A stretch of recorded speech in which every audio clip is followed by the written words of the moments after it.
चारा है आदमी के पास।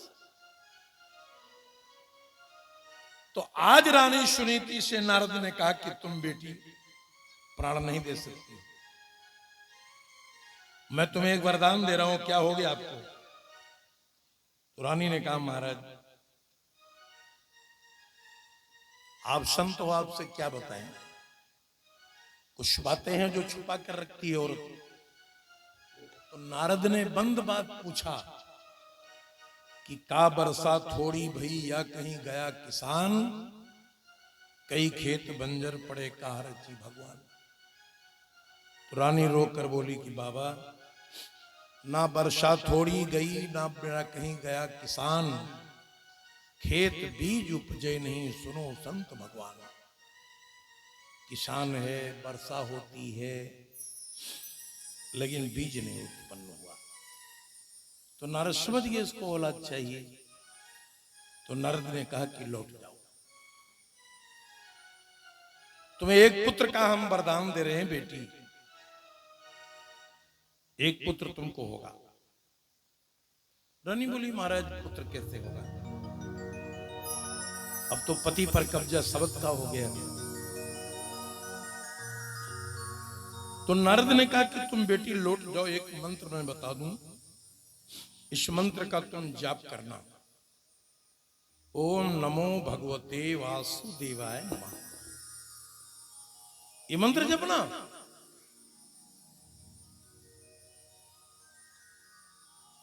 और अगर एक वर्ष में तुम्हें पुत्र ना मिले, ना तो एक कुआं पटा जा रहा है, ना ये जंगल कटा जा रहा है, 1 साल बाद मरना। तो मन में रानी सोची चलो एक बात, साधु की भी साल भर बात मान ले, लौट आई। लेकिन संतों में बड़ी करामात हुआ करती थी। नारद फिर अयोध्या से लौट कर नहीं गए, यही सरयू के किनारे स्नान करें, संतों से मुलाकात करें। एक दिन नारद जी एक मायावी हिरन बन गए। राजा उत्तान पास शिकार के लिए निकले और जैसे हिरन को बाण मारे, हिरन तेज से भगे। निशानेबाज राजा पहले ही पशुओं में हिरन को ही मारते थे। हिरन को नीचे बाण मारे तो हिरन ऊपर चला जाए, ऊपर मारे तो नीचे। अब तो हिरना भगा आंगाड़ी, राजा की रह गई फौज पिछाड़ी। राजा की फौज फाटा पीछे रह गई। फौज वाले तो लौट करके रानी सुरची से बोले कि ठाकुरानी महाराज चले गए कि हिरन मारने, लौटे नहीं। अब हम लोग ढूंढे बहुत लेकिन लौट आए, बहुत रोए सुरक्षा कर्मी। छोटी रानी सुरची ने कहा अगर मेरे पति नहीं लौटे, पहली बात तो कल आपकी फांसी होगी, सब सिपाहियों की फांसी हो जाएगी। लेकिन महाराज रात में 12 बजे आए, जाड़े का मौसम, पूस का महीना, थर थर थर थर कांप पाए।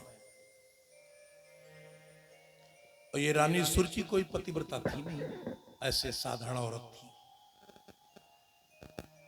हालांकि सुनीति बगैर पति को भोजन कराए पति भोजन नहीं करती थी, लेकिन सुरची नहीं भोजन कराती थी पति को। नौकरानी करावे और संझवे का खाए, अपना ख्याल रखे, सो जाए। राजा ने सोचा वही कि 2 पत्नी मेरे हैं, बड़ी वाली तो बड़ा भोजन करा के तब खाती थी भोजन, तब सोती थी, पैर वैर दाबती थी, और ये वाली पत्नी तो संझवे को खा ले थे। कोई इससे मतलब ही नहीं है कि औरत और मर्द का अंतर है। खैर 12 बजे रात को आए तो आवाज लगावे, सुरची सुरची, चिल्ला रहे, अपनी औरत को आवाज दे रहे महाराज उत्तान पात। लेकिन सुख नींदिए में सोई गई रानी।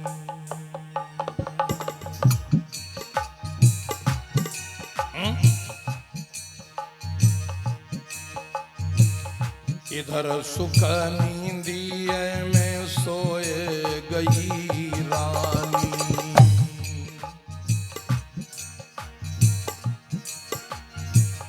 इधर सुख नींदिए में सोए गई रानी हर रानी हर रानी।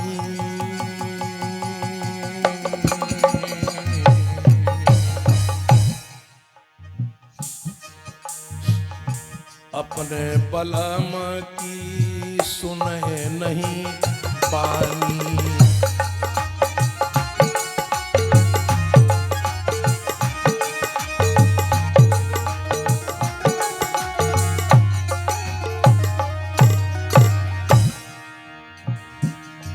सुरजी महारानी सुरजी लेकिन तनको न खुर्ची। अरे फिर ख्याल सुनीति का आयो हर आयो हर आयो। आज राजा बड़ी रानी की याद करे। अरे फिर ख्याल सुनीति का आयो हर आयो हर आयो।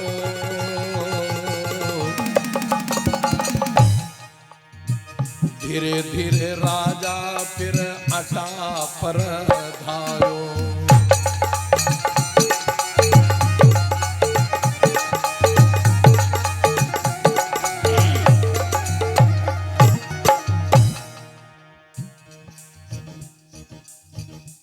ओम नमो भगवते वासुदेवाय नमः।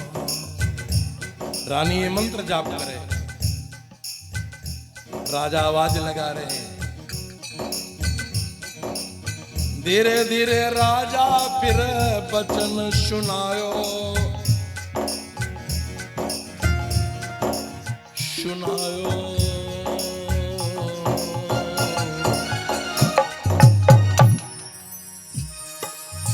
अरे मेरी नारी की माड़ा डिग आओ।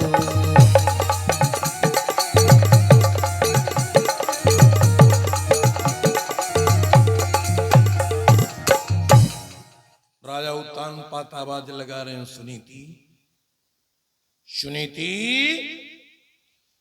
ओम नमो भगवते वासुदेवाय नमः। ये मंत्र जाप कर रही माता। थोड़ी देर में सुना कि मेरे पति की आवाज है। आज 8 महीना बाद मेरे पति आए। मंत्र जपना भूल गई और जब किवाड़ की दराज से झांक कर देखा पति को, तलवार गदा धनुष बाण सब टांगे।